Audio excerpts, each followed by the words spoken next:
Sabda TV. Assalamualaikum warahmatullahi wabarakatuh.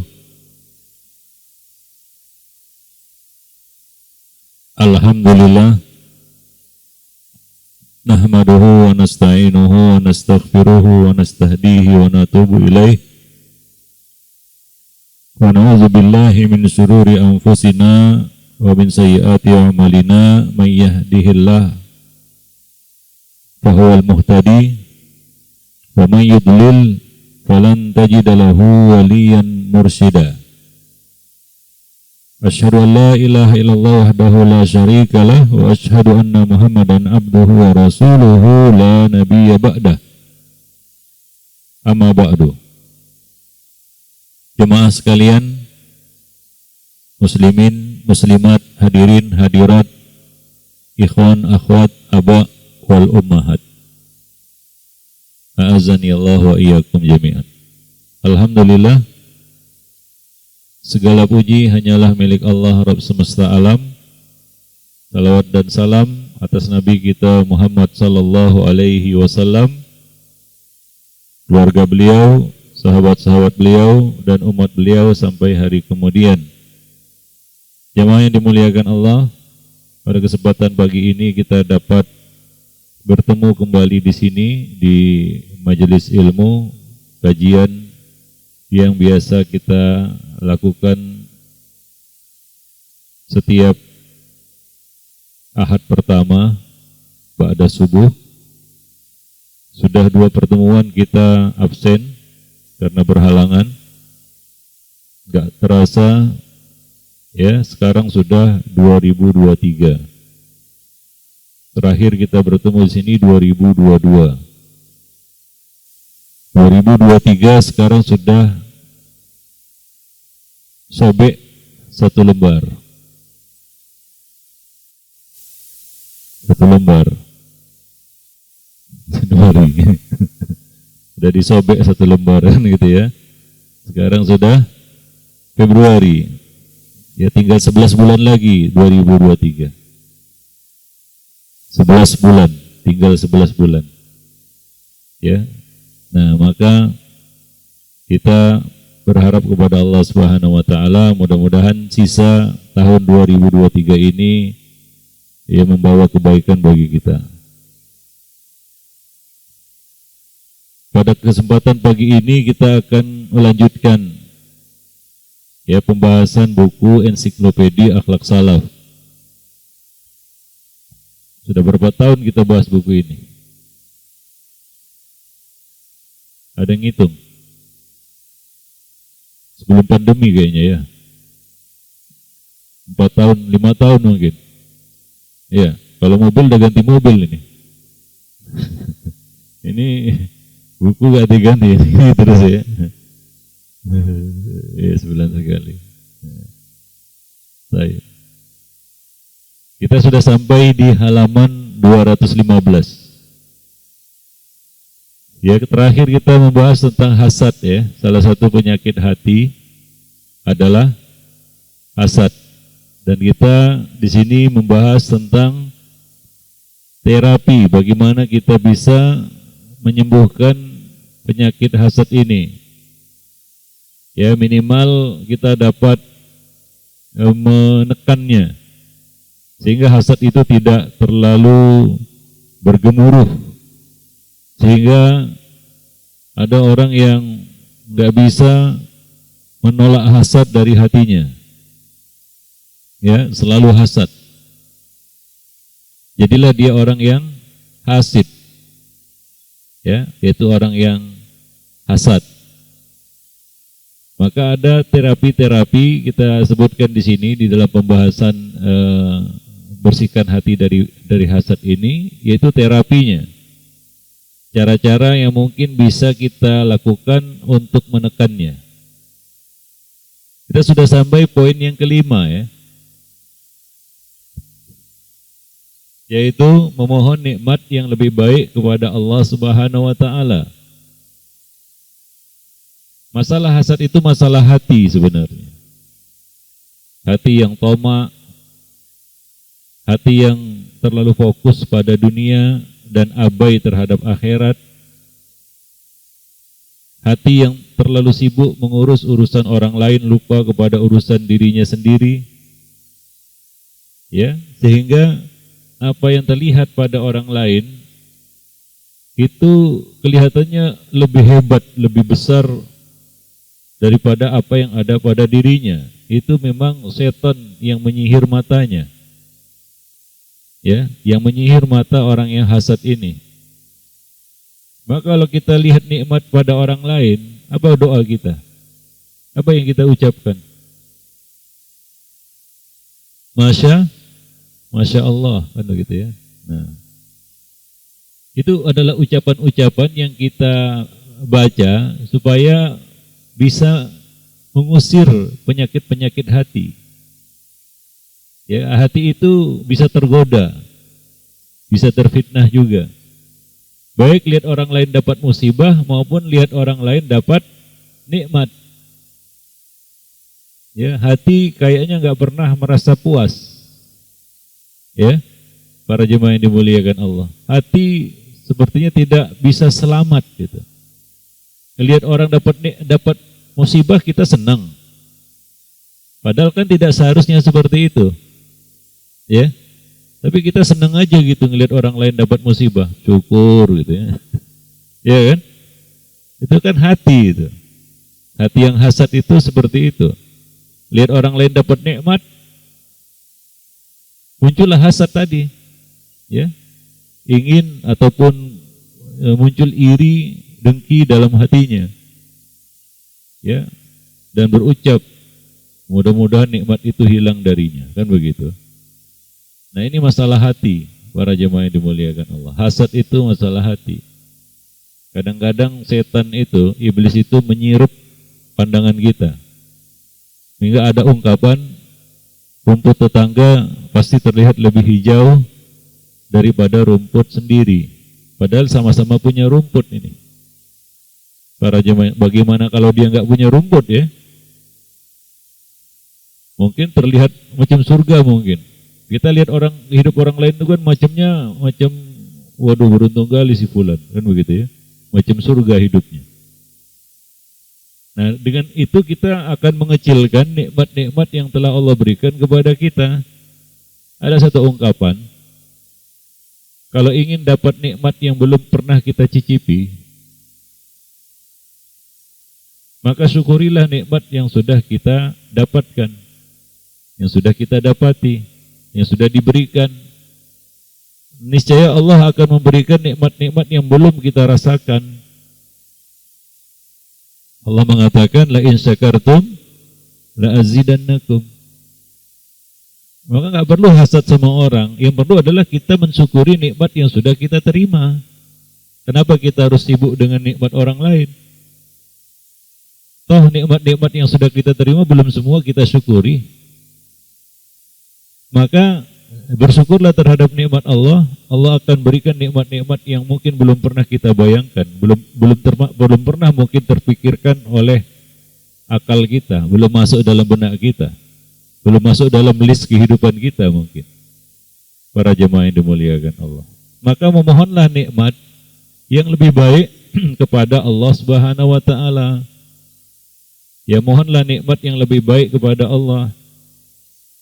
Berbaik sangkalah kepada Allah Subhanahu wa taala. Ya. Nah, ini adalah solusi untuk menghilangkan hasad itu ya. Dulu memohon nikmat yang lebih baik kepada Allah. Ini termasuk obat mujarab penyakit hasad. Ya. Sebagaimana Allah Subhanahu wa taala katakan di dalam Al-Qur'an surat An-Nisa ayat 32, "Wala tatamannau ma faddalallahu bihi ba'dakum ala ba'din. Lirrijali nasibum mimma iktasabu walin nisa'i nasibum mimma iktasab.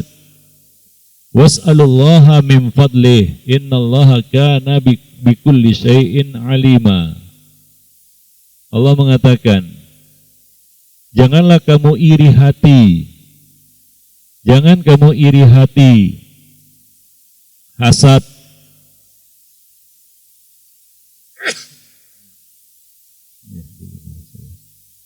Terhadap karunia yang telah dilebihkan Allah kepada sebagian kamu atas sebagian yang lain.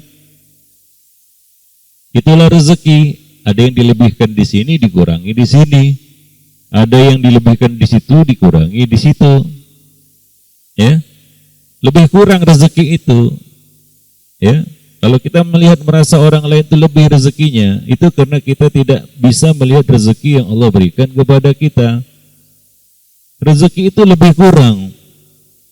Ya, lebih kurang aja itu. Ada orang dinaikkan rezekinya dari sisi ini, yang lain dinaikkan rezekinya dari sisi yang lain, macam-macam. Ya, karena manusia manapun pasti dapat ujian. Jangan kira orang kaya nggak dapat ujian. Ya, kalaulah kaya itu jaminan tidak dapat ujian, maka yang paling beruntung mungkin orang kaya. Tapi kan ujian ini diberikan Allah kepada semua orang, betul nggak? Kita yang kaya-kaya ini, GR. Abang nggak dapat ujian, antum nggak dapat ujian. Penduduk Raffles, abang nggak dapat ujian hidup. Macam-macam kan, karena nggak ngomong aja. Banyak, ya kan? Ya dapat ujian juga. Ujian kan macam-macam. Demikian pula nikmat. Allah bagi-bagi aja itu. Ada yang dikasih di sini, dikurangi di sini. Begitulah dia. Karena Allah Subhanahu wa taala menjalankan kehidupan dunia ini dengan keadilan. Ya. Hanya saja cuma orang-orang yang bijak yang bisa melihat keadilan Allah Subhanahu wa taala. Kita tidak akan bisa melihat keadilan Allah kalau hati kita diliputi hasad. Seolah-olah gak adil terus gitu ya. Sehingga yang ada dalam hati itu buruk sangka kepada Allah. Ya. Nah, itu kan yang menyelimuti hati orang yang hasad, buruk sangka kepada Allah Subhanahu wa taala. Para jemaah yang dimuliakan Allah. Buruk sangka itu hukumnya apa? Kepada Allah. Dosa? Dosa besar. Kalau kita buruk sangka sama saudara kita, teman kita, sahabat kita, dosa enggak? Dosa. Inna ba'da dhanni ithmun. Banyak dari prasangka itu, prasangka buruk itu adalah dosa. Bagaimana seorang hamba buruk sangka kepada Allah Subhanahu wa taala?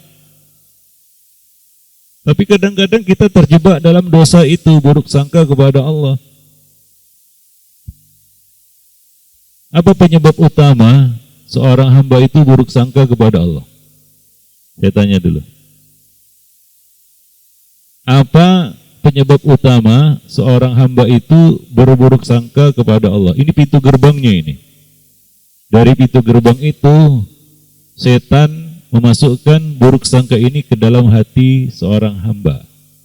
Bisa dipahami kata-kata saya? Apa itu? Coba, jawab. Ayo ikut bersama saya dalam kajian ini, coba jawab itu.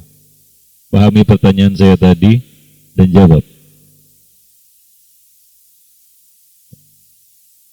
Apa? Penyebab utamanya? Penyebab utama masuknya buruk sangka ke dalam hati seorang hamba, pintu gerbangnya.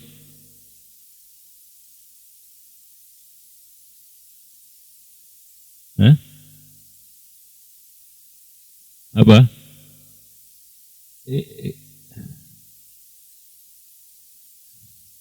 Saya katakan pintu depannya itu dari situ masuknya gitu. Kalau antum sebutkan pintu-pintu yang lainnya benar juga sih, cuma kita mau pintu utamanya ini, maka pahami ini. Pertanyaan saya ini. Pintu gerbangnya. Saya tanya pintu gerbangnya.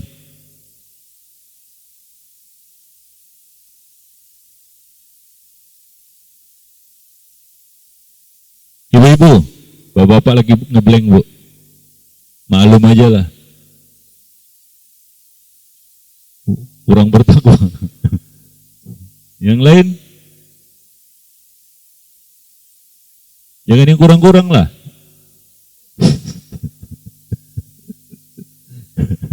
Jawabannya kurang-kurang tuh. Kurang takwa, kurang syukur, kurang iman, kurang serakah. Udah parah kali serakah itu. Udah parah kali kalau serakah itu.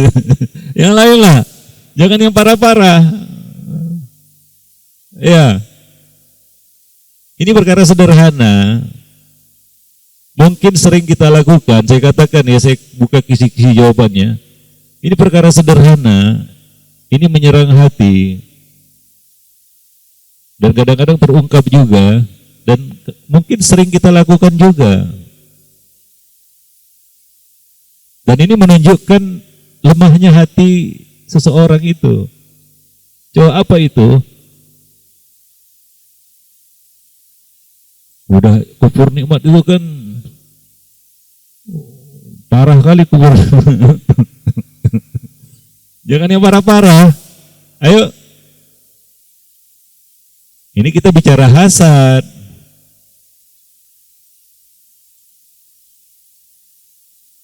Apa? Kepo.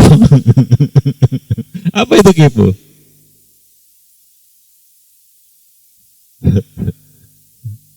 Ya ibu-ibu.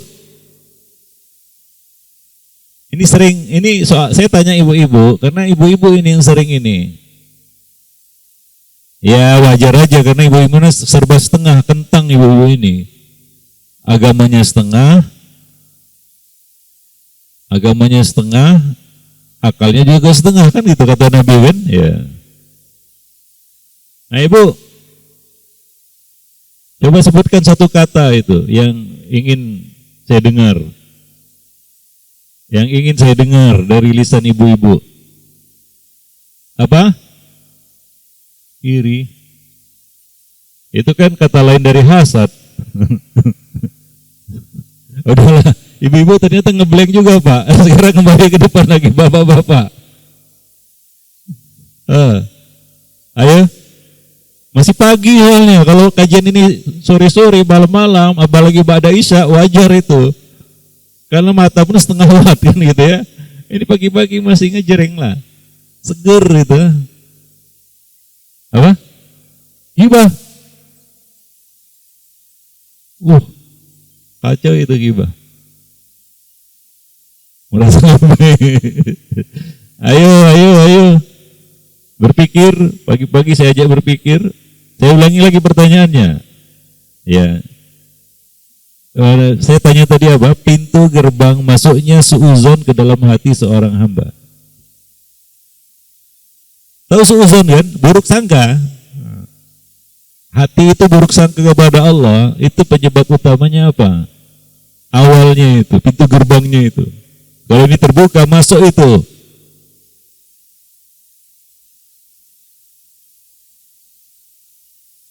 Merasa lebih rendah. Kenapa? Karena semeter kotor.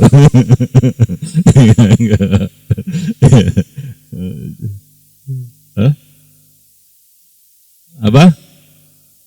Apanya minder Bu? Saya yakin antum semua tahu, baik ikhwan maupun akhwat, bapak-bapak, ibu-ibu, apalagi ibu-ibu ini. Jawabannya apa? Oh iya memang nunggu itu sih. Nunggu itu saya. Tapi lah udahlah ya, saya jawab lah. Ya jawabannya adalah mengeluh. Ini Allah sebutkan ini dalam Al-Qur'an, ini penyakit manusia ini, yaitu apa? Halu. Innal insana khuliqa halu. Bukan halu Bu. Halu. Manusia itu diciptakan punya tabiat berkeluh kesah. Dapat apapun nggak ada benernya gitu. Dikasih nikmat nggak bener, dikasih ujian juga nggak bener gitu. Dalam pandangannya ya. Maka jadi orang jangan suka mengeluh. Itu pintu gerbangnya itu. Begitu kita mengeluh, apa yang terjadi? hati itu sudah mulai goyang gitu. Nah, di situ masuk setan itu. Sekali mengeluh aja dia, langsung didekati, ditempel, dipepet langsung sama setan tuh. Tup, gitu. Maka jadi orang jangan suka mengeluh. Bahasa kerennya curhat. Bu, apa? Nah, ada orang yang hidupnya udah demen curhat itu. Curhat terus gitu ya. Apalagi ada yang suka mendengar curhatnya. Saya pernah, ini ibu-ibu ini pelakunya ini, minta curhat lah. Biasa judulnya ingin tanya jawab, Ustaz. Saya udah curiga juga, jangan curhat nih. Ya betul aja kan gitu ya. Nah, curhatlah dia. Sampai datang itu ke kajian itu, dicegat saya. Udah DM-an terus kan itu, Ustaz kapan waktunya ada gitu-gitu. Ya udahlah. Saya bilang saya ada di sini, coba. Nah, datang betul itu ibu-ibu ini. Datang. Curhatlah dia. Rupanya betul curhat, bukan tanya jawab gitu ya. Iya. Nah ini kan, ini dia subhatnya ini. Pintar kali pakai dalil. Tanya ahli zikri. Nanya itu ada ilmunya juga, Bu. Saya pun tahu siapa yang bertanya, siapa yang curhat. Iyalah, pengalaman. Jadi mulailah cerita dia kan gitu ya. Ini dia lupa judul pertemuan nih, tanya jawab kan gitu ya. Dia tanya terus gak ada jawabannya. Mulailah dia ngomong ini itu, ya isinya apa semua itu? Keluhan. Mulai dari ngeluh suaminya, ngeluhkan anaknya, ngeluhkan pembantunya semua. Orang tuanya semua kena semua, nggak ada yang nggak kena. Ya. Dalam hati saya gini, Pak. Saya yang denger aja, telinga saya pegel, Pak. Kebas ini, denger apa? Pegel dengernya. Capek dengernya, telinga saya. Bagaimana pula hatinya? Ya. Kuping saya ya, Pak. Kebas itu, Pak. Pegel dengernya. Bagaimana hatinya? Sampai lupa dia. Udah, Bu. Lalu pertanyaannya apa? Dia pun bingung nanya apa. Nah, ini kan ketahuan kan bukan bertanya, tapi curhat, ngeluh. Wah, saya tahu punya masalah ibu ini. Ini masalah hati yang lemah. Maka yang perlu diperbaiki, yang perlu diobati pertama kali adalah hati. Maka hidup itu jangan suka mengeluh. Suka mengeluh. Ya, ngeluh sama suami, ngeluh sama istri, ya, ngeluh sama teman, ngeluh sama ustadz gitu. Setelah ini nggak ada yang berani curhat ini. Itu menunjukkan apa? Lemahnya hati. Lemahnya hati itu dimulai dari situ. Coba aja kalau nggak percaya, tapi jangan cobalah. Ya begitu kita mengeluh ya, apa yang kita keluhkan? Kehidupan. Sebenarnya yang kita keluhkan itu adalah takdir Allah, tapi kita nggak sadar. Dan sebenarnya lagi yang kita keluhkan itu adalah Allah Subhanahu Wa Taala. Tapi kita nggak nyadar, Pak. Ya, enak aja ngeluh itu ya, nggak puas lah hati ini kan gitu ya, makanya kita ngeluh. Ada satu kisah ya, Imam Ahmad pernah sakit dan beliau mengeluh, mengeluh. Maka datang saudaranya dan berkata, sesungguhnya semua ucapan itu akan dicatat. Wa may yalfizu min qaulin illa ladaihi raqibun atid. Cuma itu aja kata saudaranya. Besok-besoknya Imam Ahmad itu berhenti mengeluh kalau sakit. Ya. Semenjak saat itu Imam Ahmad tidak pernah mengeluh lagi jika ya sakit. Para jemaah yang dimuliakan. Kita sakit. Kalau sakit apa? Mengeluh ya. Mengeluh. Ya hidup ini memang banyak mengeluh aja kita ini. Makanya Allah sebutkan itu sifat manusia. Apa itu? Halu'a. Idza massahul khairu manu'a wa idza massahu syarru jazua. Itu dia. Dapat lebih jadi orang pelit. Dapat kurang ngamuk. Itu manusia, ya. Enggak puas kan itu ya, berontak. Nah, itulah sifat keluh kesah manusia. Nah, ini pintu masuk setan ke dalam hati manusia. Ya, sehingga dia buruk sangka kepada Allah Subhanahu wa taala, ya. Nah, ini penyakit ini, buruk sangka ini akan menyebabkan komplikasi, yaitu penyakit-penyakit lainnya. Ya, muncullah tadi hasad, enggak syukur, ini yang antum-antum sebutkan tadi. Ya, macam-macam tadi itu. Muncul itu semua itu. Awalnya dari situ itu. Cobalah berhenti mengeluh dalam hidup. Coba aja. Mau? Bu? Jangan mengeluh lagi ya kalau dikasih uang belanja kurang. Oh, nggak bisa ini sepatutnya. Harus berontak ini. Iya. Nah, bapak-bapak juga jangan mengeluh lagi ya. Kalau pelayanan istri kurang. Mengeluh. Ya mengeluh juga ya. Kenapa ini jadi istri saya gitu ya. Yang lainnya. Itu kan coba lihat, seperti itu dia. Awalnya itu dari keluhan. Sederhana ya, sepele ya. Seperti yang saya sebutkan tadi, ini perkara mungkin sepele. Tapi setan masuknya dari situ. Maka Nabi berkata, apa caranya Ustadz supaya gak suka mengeluh?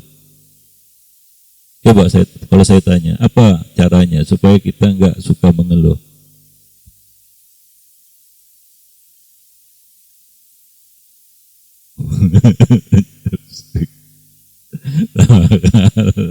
Sebutlah semua, sebutlah.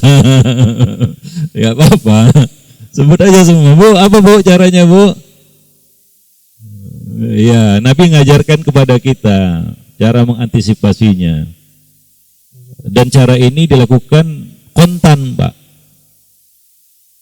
Ya, seperti antum sakit, antum gatel, langsung garuk kan? Iya kan? Langsung garuk gitu. Bukan antum cari penggaruk dulu ke kedai gitu kan. Kelamaan. Udah keburu hilang gatelnya. Ya. Nah, caranya adalah langsung dengan membaca doa. Ya. Makanya Nabi mengatakan jika kamu dapat musibah, jangan katakan apa? Andai kata, seandainya, kan begitu ya. Nah, kalau begini dan lain sebagainya. Karena berandai-andai itu membuka amalus syaitan, membuka aksi setan. Itu kita memicu, triggernya itu. Aksi setan terhadap kita. Dengan berandai-andai itu. Ya dari situ ya bisa ditebak itu. Mulai ngeluh-ngeluh aja isinya itu. Maka katakanlah kata Nabi apa coba? Qadarullah wa masyafa'al. Kan begitu ya. Nah ada lagi ucapan lain. Ada alhamdulillah ala kulli hal. Ucapan-ucapan. Ngelihat orang dapat nikmat masya Allah. Langsung itu. Dapat nikmat alhamdulillah. Dapat musibah alhamdulillah ala kulli hal. Ya, dapat musibah innalillah wa inna ilaihi rajiun. Itu caranya langsung kontan itu, baca itu. Itu harus kita biasakan membaca itu. Ya supaya kita ingat itu. Ya dan tidak berkeluh kesah lagi. Kenapa? Karena ini adalah takdir Allah. Ya, ini adalah kehendak Allah. Ini adalah milik Allah. Kan begitu ya? Ini adalah keputusan Allah. Apa yang terjadi itu adalah ke atas kehendaknya. Apa yang Allah kehendaki itulah yang akan terjadi, ya. Sehingga kita bisa menarik hikmah dari apa yang kita alami. Kalau hati kita dipenuhi suuzon sama Allah, kita nggak akan bisa mengambil hikmah dan pelajaran dari apa yang kita alami. Pengalaman hidup itu macam-macam, tapi tidak semua orang bisa memetik hikmah dari pengalaman hidupnya. Betul gak? Hanya orang-orang yang hatinya diisi dengan husnuzan billah, baik sangka kepada Allah, yang bisa mengambil hikmah dari pelajaran, pengalaman, perjalanan hidupnya. Kalau hati dipenuhi suuzon, gimana kita mau dapat memetik faidah, Pak, hikmah, pelajaran dari pengalaman-pengalaman hidup kita sudah banyak sekali sebenarnya. Termasuk pertanyaan tadi, sebenarnya mudah dijawab tadi itu. Ya kan? Soalnya itu yang kita alami, ya kan? Betul nggak? Tapi nggak teringat, nggak tahu kenapa nggak teringat. Padahal sering curhat itu. Musibah memang ya. Para jemaah yang dimuliakan Allah. Baik, nah demikian. Dan jangan sepele dengan buruk sangka ini. Dengan penyakit buruk sangka ini terhadap Allah Subhanahu wa taala. Tadi sudah kita sebutkan, buruk sangka sama sahabat kita aja itu dosa besar. Bagaimana pula buruk sangka kepada Allah Subhanahu wa taala. Nah, awal petaka hasad itu dari situ, buruk sangka kepada Allah. Itu awal petaka hasad itu. Ya. Ini makin lama kan makin besar apinya itu. Nah, buruk sangka ini sangat berbahaya. Terutama pada saat-saat krusial. Penyebab terbesar, terbanyak su'ul khotimah itu adalah buruk sangka kepada Allah. Su'uzan. Su'ul khotimah itu penyebab utamanya adalah su'uzan kepada Allah Subhanahu wa taala. Nah, gimana kita bisa mengucap la ilaha illallah pada saat-saat yang berat sementara hati kita terisi dengan su'uzan kepada Allah? Berat itu. Maka ini harus kita jaga terus itu. Maka apa kata Nabi, wasiat Nabi 3 hari sebelum wafat? Nabi berkata, la yamutanna ahadukum illa wa huwa yuhsinu billahi dzan. Janganlah kamu mati melainkan kamu dalam keadaan berbaik sangka kepada Allah. Paham hadis itu? Paham artinya? Coba ungkapkan dengan kata yang lain.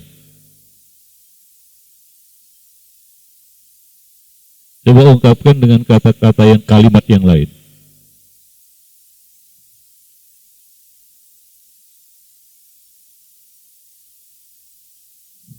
Ada yang lain? Coba antum ungkapkan hadis itu dengan kalimat yang lain.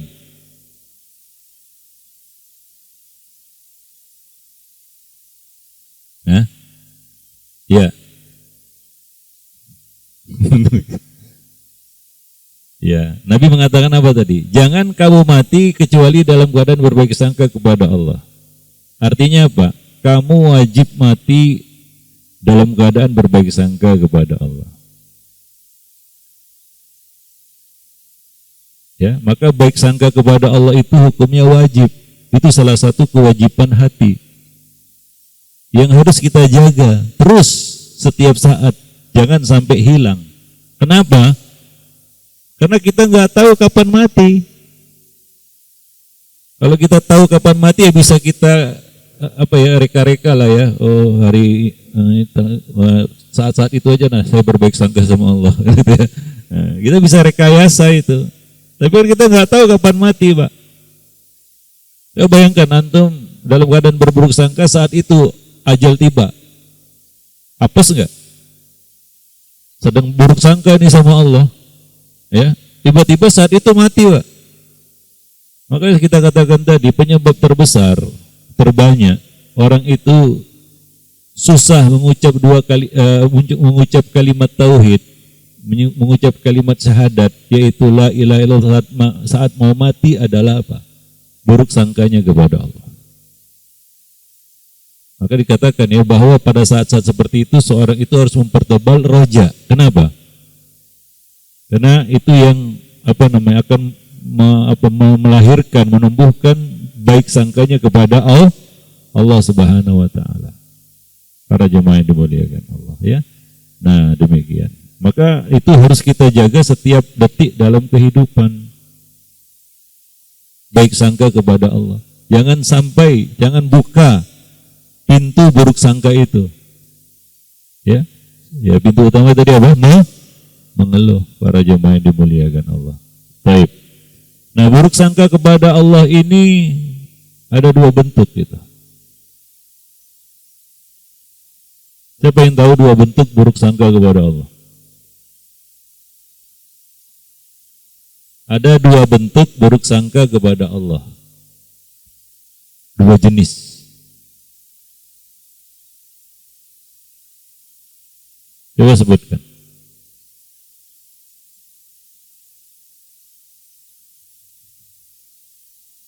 Mungkin antum pernah dengar ini di majelis-majelis lain atau baca buku mungkin.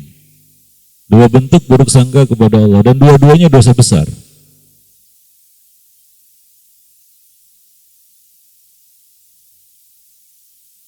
Ya. Ya, searching di Google, silakan. Ya, Bu.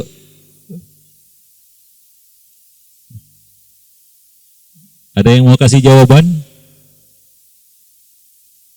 Tidak ada jawaban? Hah? Menunggu jawaban. Aduh, malang kali lah nasibnya. Ya. Gak syukur, gak sabar. Ya. Saya tahu kalau dikasih tahu jawabannya, oh tahu sebenarnya, ada tahu itu. Itu namanya hafalan, Pak. Hafalan itu adalah istihdar. Yaitu menghadirkan hafalan pada saat diperlukan. Misalnya ditanya ini kan gitu ya. Apa? Takabur. Takabur sama apa? Kan ada dua. Takabur sama ya. Ya, yang lain? Yang lain? Hah? Ibu-ibu? Ibu-ibu belum ngasih jawaban yang benar hari ini. Iya, baik, sudahlah. Ya, yang pertama adalah ya, bentuk buruk sangka kepada Allah yang pertama itu adalah al-qunutu min rahmatillah. Berputus asa dari rahmat Allah. Itu buruk sangka hamba kepada Rabb-nya. Dia buruk sangka Allah tidak mengasihinya, menyayanginya, ya tidak mengampuninya, maka dia pun berputus asa dari taubat dari rahmat Allah Subhanahu wa taala. Itu buruk sangka jenis atau bentuk buruk sangka yang pertama. Ya. Yang kedua, al-amnu min makrillah, merasa aman dari makar Allah. Ini kan termasuk deretan dosa-dosa besar paling besar itu disebutkan Nabi. Min akbaril kabair. Jadi dosa besar itu tingkatan juga dia. Ya, dosa besar itu tingkatan. Ada dosa-dosa besar yang paling besar begitu. Nah, ada tiga disebutkan. Pertama syirik, yang kedua apa? Merasa aman dari makar Allah. Yang ketiga berputus asa dari rahmat Allah.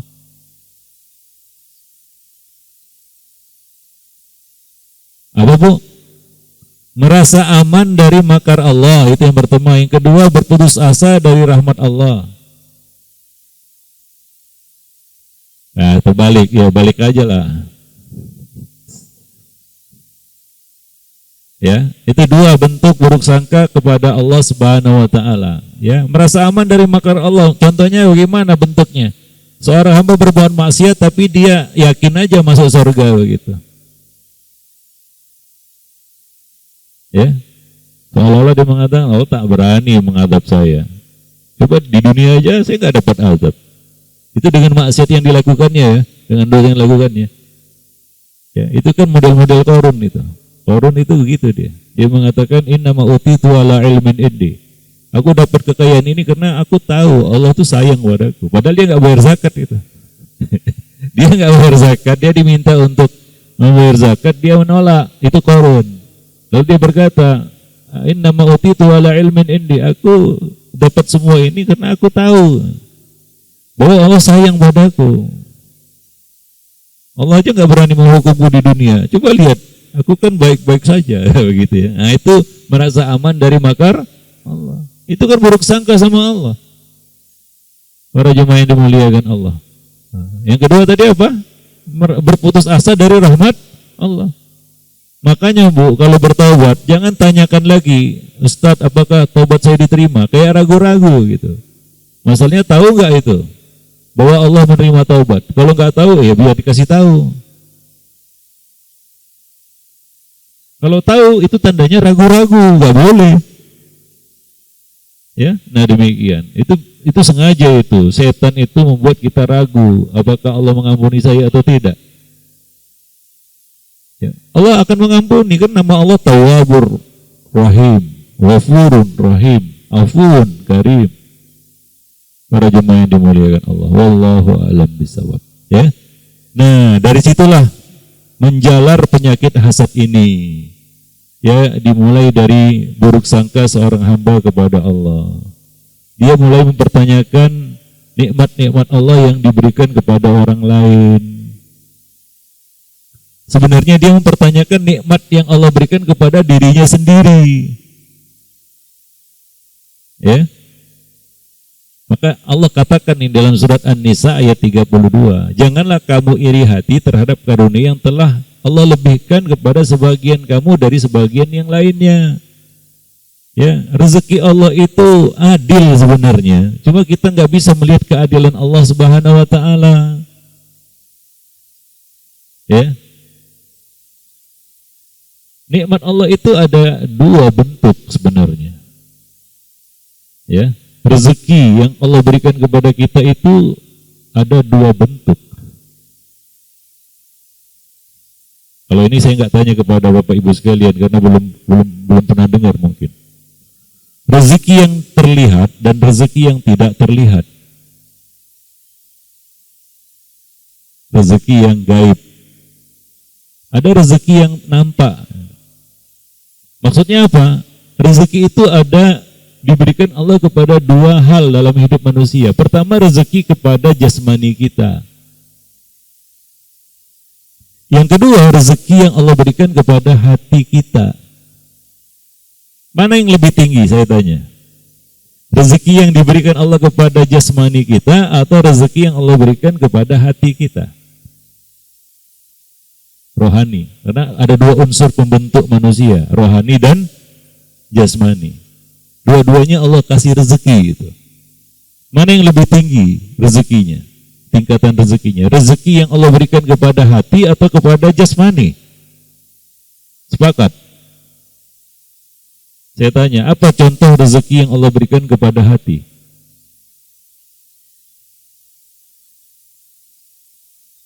Iya. Hidayah, ilmu, itu rezeki hati. Kalau rezeki hati ini, tadi antum sebutkan lebih utama ya daripada rezeki jasmani. Apa alasannya coba? Antum kasih jawaban itu, saya benarkan, benar. Apa alasannya?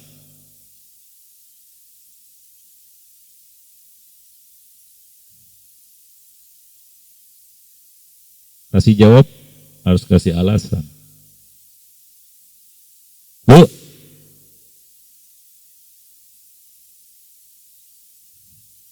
oh datang deh. Iya, baik. baik. Iya. Apa? Saya ulangi pertanyaan. Apa alasannya antum berikan jawaban tadi bahwa rezeki hati itu lebih utama daripada rezeki jasmani?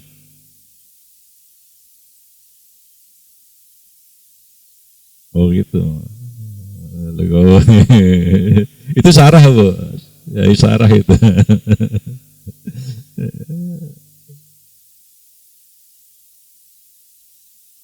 Oh, iya. Apa tadi? Hati penggerak jasmani. Yang ini tadi hati apa tadi? Penentu akhirat ya. Oh menyelamatkan. Iya. Yang lain? Oh gitu ya. Sakit hati itu membuat sakit gigi lah ya. Iya. Iya sakit hati itu bisa naikkan gula darah. Iya Pak. Iya. Yang lain?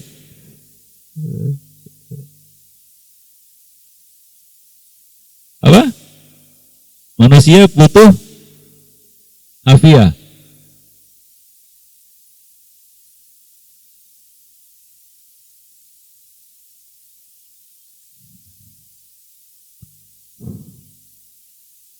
Itu syarah itu. Yang lain. Sayap kiri dulu, sayap kiri ini. Karena dekat makanan mungkin. Sayap kiri tolong jawab dulu. Hah? Ya, mau jawab?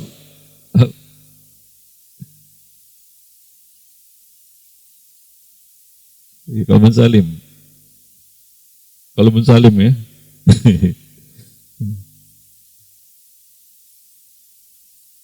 Komen sana ini Tapi udah saya jawab aja lagi deh. Ya. Karena rezeki jasmani Allah berikan kepada semua orang, Bapak Ibu sekalian. Gak ada istimewanya. Betul atau betul? Sementara rezeki hati ini Allah pilih kita menjadi orang yang terpilih, spesial. Makanya dia lebih baik, lebih utama. Itu jawabannya. Bukan Sarah, Bu. Ya Sarah bener aja tuh. Semuanya tadi Sarah tadi. Ya gini. Betul sih, ya betul semua. Cuma yang lebih akuratnya, rezeki jasmani itu Allah berikan kepada semua orang, si muslim maupun si kafir, yang baik maupun yang jahat. Ya, betul nggak? Apa Fir'aun gak dapat rezeki jasmani, Pak? Subur, makmur, gembur badannya, ya kan? Hartanya melimpah ruah sampai tumpah-tumpah. Itu Fir'aun. Kerjanya apa? Ngaku jadi Tuhan, membunuhi kaum laki-laki kalangan Bani Israel, kan begitu ya? Menyiksa orang. Ini Fir'aun. Ya, kejahatannya luar biasa. Tapi dia dapat nikmat jasmani. Dapat. Si Fir'aun ini kalau makan kenyang juga, Pak. Bukan lantas karena dia kafir, ya aku Tuhan, kalau makan nggak kenyang gitu, nggak Allah kasih kenyang lah. Kamu aku Tuhan, memangnya siapa yang ngasih? Ya udah, kamu gak usah kasih, aku kasih kenyang, kata Allah. Bisa nggak? Bisa aja. Tapi Allah kasih seperti itu? Enggak. Ya, melimpah ruah hartanya. Itu satu contoh ya, para jemaah. Tapi ada satu rezeki yang nggak Allah kasih sama Fir'aun ini sampai dia mati. Yaitu apa? Hidayah. Tidak Allah buka hatinya untuk menerima hidayah. Ya, nah demikian. Jadi rezeki hati itu sifatnya spesial. Makanya dia lebih baik. Maka kejarlah rezeki hati. Ya, sepakat ini bahwa rezeki hati itu lebih baik daripada rezeki jasmani. Ya, itu teorinya. Teori ya. Ya, kenyataan di lapangan gimana? Apa yang ada dalam pandangan kita? Rezeki mana yang lebih baik? Jasmani atau rohani? Jujur. Dua-duanya ini udah mulai bergeser ini. Udah sama ini. Tadi teorinya kan lebih tinggi rezeki rohani kan gitu. Rezeki hati. Digoyang sedikit udah geser itu, udah sama dengan itu. Iya, salam gitu ya. Ya begitulah dia, belum lagi kenyataan di lapangan kan gitu ya. Nah, ya seperti itu para jemaah yang dimuliakan Allah. Kadang-kadang kita sadar rezeki rohani itu jauh lebih tinggi. Ya, hidayah, nikmat ilmu yang Allah berikan itu lebih tinggi, jauh lebih hebat, jauh lebih nikmat sebenarnya daripada rezeki jasmani, untuk kenyamanan jasmani. Karena itu kan terbatas juga. Enggak selamanya kita bisa menikmati rezeki jasmani itu. Buktinya kalau kita sudah tua-tua gini, makan pun sudah makanan enak, ya udah rasanya biasa aja, udah pahit aja. Dulu waktu masih muda sih enak, tapi sekarang ngunyahnya pun susah, Pak. masuk ke badan, pegel-pegel badan jadinya. Betul nggak? Kalau anak muda, coba lihat makanan anak muda hari ini, entah apa namanya. Nyaman aja. Saya ngelihatnya, aduh, nggak bisa saya makan kayak gitu. Tapi bagi mereka enak aja, Pak. Itu rezeki jasmani itu. Seiring bertambah usia, kita udah nggak bisa nikmatinya lagi. Betul nggak, Pak? Waktu masih 25 tahun dulu, usianya 25, makan jengkol gimana? Sekarang, waduh, banyak pikiran udah makan jengkol itu. Padahal enak kan gitu ya bagi jasmani kita. Itu sudah dicabut sedikit demi sedikit.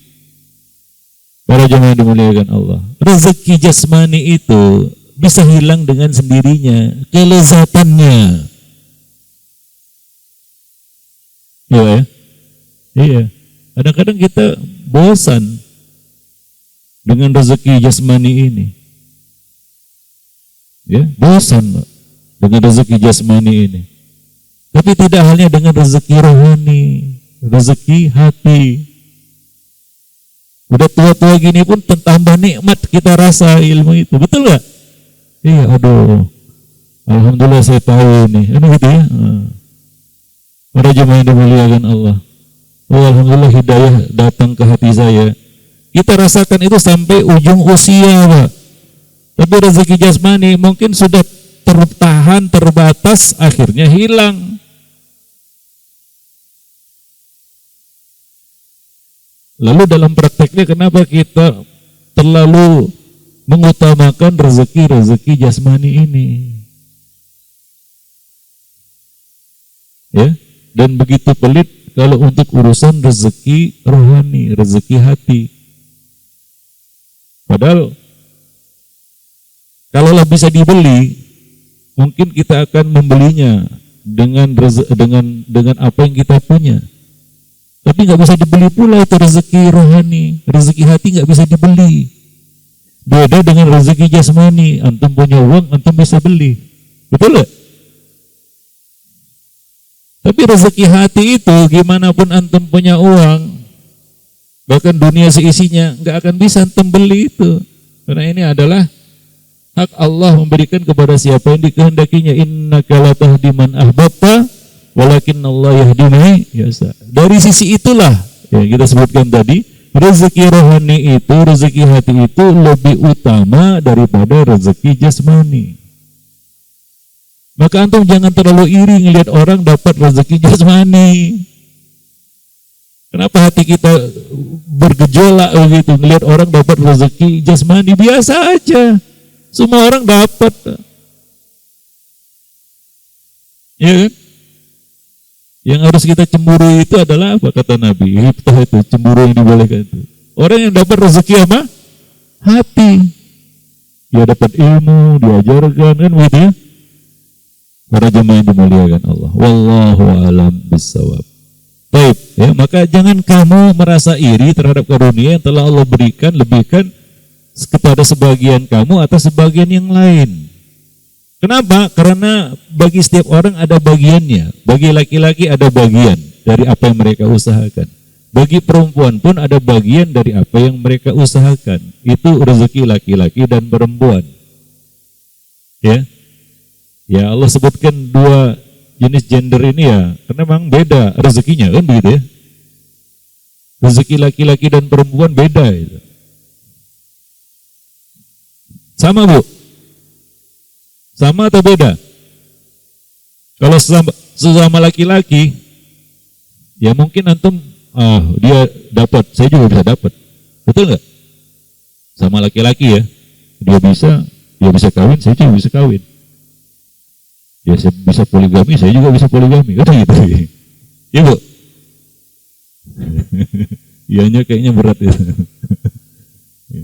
Dibikin juga ibu-ibu, kan begitu ya? Sesama ibu-ibu, tapi antara laki-laki dan perempuan ada batas di situ.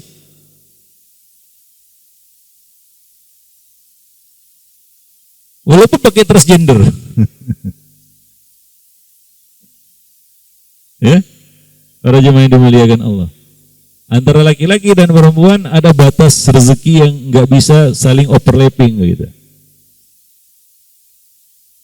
Apa aja itu?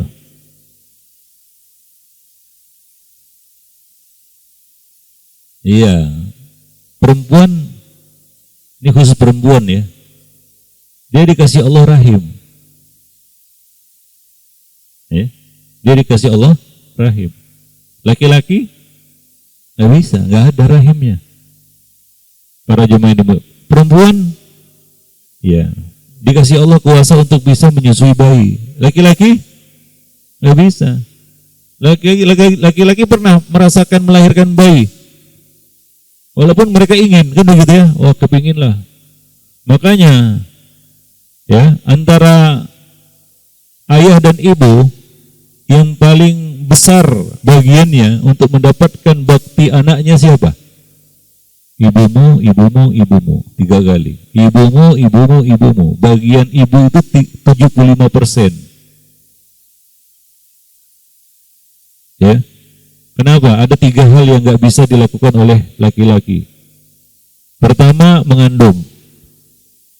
Kedua, melahirkan. Ketiga, menyusui. Ini nggak akan bisa ya. Ngurus anak, dua-duanya sama-sama bisa. Tapi 3 ini nggak akan bisa dilakukan oleh seorang laki-laki. Maka bagian ibu itu 75%, 3 bagian itu. Laki-laki cuma 1 bagian. Oleh sebab itulah Bu ya, Allah Subhanahu wa taala menciptakan kasih sayang itu berapa bagian? Berapa?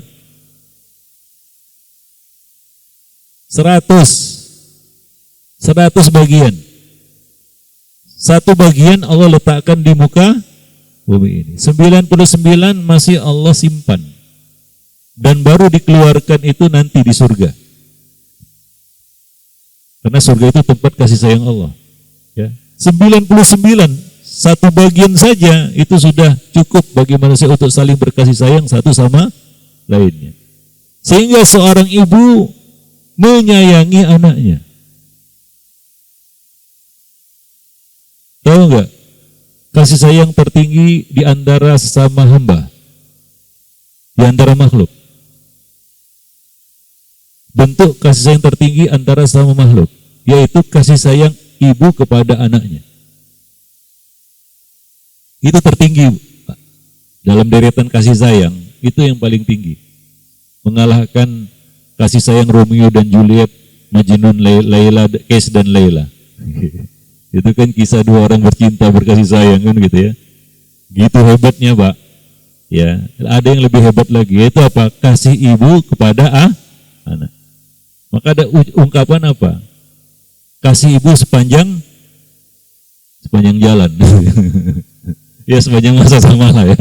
Nah, itu menunjukkan apa? Ini kasih sayang seorang ibu kepada anaknya itu di level top Pak, top level tertinggi dari deretan urutan kasih sayang. Ya, itu nggak akan bisa disamai oleh seorang pria terhadap ayah seorang ayah kepada anaknya. Hingga Nabi Shallallahu Alaihi Wasallam ya mengkomparasikan sayangnya Allah kepada hambanya dengan kasih sayang seorang ibu kepada anaknya. Ada hadisnya itu ya? Ada.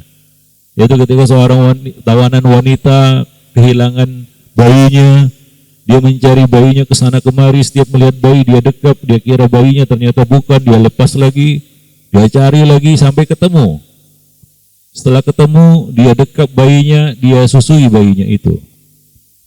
Nabi melihat itu bertanya kepada sahabat, apakah mungkin wanita itu melemparkan bayinya itu ke dalam api? Apa jawaban sahabat? Enggak mungkin ya Rasulullah.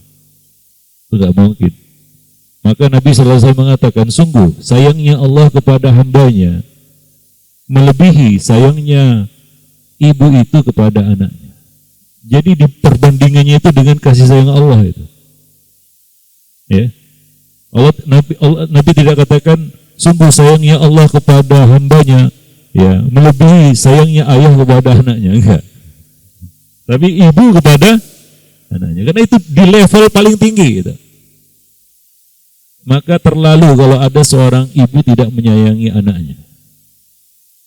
Ya. Bu, di rumah siapa yang lebih menyayangi anak? Ibu atau suami? Sungguhan ini. Kalau saya tanya sama bapak gimana? Ya, itu naluri yang Allah tanamkan pada seorang ibu. Harusnya seperti itu. Ya. Kadang-kadang setan mengeluarkan manusia dari fitrahnya. Coba lihat wanita-wanita yang sudah keluar dari fitrahnya. Ya, seharusnya bagaimana, Bu? Seorang ibu itu menyayangi anaknya lebih daripada ayah menyayangi anaknya. Sehingga Nabi mengatakan dalam hadis yang lain ada tambahan, sehingga seekor unta menahan kakinya karena takut menginjak anaknya. Unta betina ya. Ada yang ngurusnya kan itu hewan itu, yang ngurus bayi itu kan biasanya yang betina itu ya. Dia tidak menapakkan kakinya karena di bawahnya ada anaknya. Itu kasih sayang yang Allah tanamkan di hati hewan. Para jemaah yang dimuliakan Allah. Wallahu a'lam bishawab. Jadi Allah sebutkan di sini ya, perempuan ada bagiannya, laki-laki ada bagiannya juga. Enggak usah kita melirik rezeki yang ada pada orang lain. Ya. Nah demikian. Biarlah Allah yang mengatur rezeki hamba. Jangan kita ikut-ikutan mengaturnya. Maka mohonlah kepada Allah sebagian dari karunia-Nya. Nah, ini dia yang kelima. Mintalah kepada Allah nikmat yang lebih baik. Kalau kita pandang orang itu kayaknya dapat nikmat yang lebih baik, minta kepada Allah. Ya, para jemaah yang dimuliakan Allah, enggak usah kepoin rezeki orang. Ya, sungguh Allah Maha mengetahui segala sesuatu. Dalam ayat ini Allah melarang hamba bersikap iri, dengki terhadap rezeki yang ada di tangan orang lain, supaya tidak terjangkiti hasad hati itu. Wallahu a'lam bishawab. Dan terapi mujarabnya adalah minta karunia kepada Allah. Ya, mungkin Allah akan memberikan yang lebih baik daripada rezeki yang kita kepoin itu. Dia dapat uang, kita dapat ilmu. Antum pilih mana? Antum pilih mana? Ada teman hari ini nggak ikut taklim, jualan dia, untung di sana di pasar. Antum duduk di sini, terpacak di sini, terendam di sini. Antum dapat apa? Dapat ilmu. Antum pilih mana? Dikipoin rezeki yang ada di pasar? Gak usah juga. Minta rezeki sama Allah. Mudah-mudahan duduk di sini dapat ilmu. Karena duduk di sini pun belum tentu dapat ilmu. Kalau tidur dapat tidur, ya kan? Nah, kalau bengong dapat bengong. Ya. Yang minta ilmu dapat ilmu. Para jemaah yang dimuliakan. Itu rezeki yang tadi kita katakan sangat-sangat spesial, yang Allah berikan kepada siapa yang dikehendakinya, ya, dan Allah cegah, Allah tahan dari siapa yang dikehendakinya juga. Wallahu a'lam bishawab. Baik para jemaah yang dimuliakan Allah, ya, sampai di sini dulu materi kita, ya, nanti kita lanjutkan poin ke-6 ya. Tolong catat, kita akan masuk poin ke-6. Poin ke-5 sudah selesai kita bahas. Baik, itu saja. Wallahu a'lam bishawab, ya. Subhanakallah bihamdik, asyhadu an la ilaha illa anta, astaghfiruka wa atubu ilaik. Assalamualaikum warahmatullahi wabarakatuh.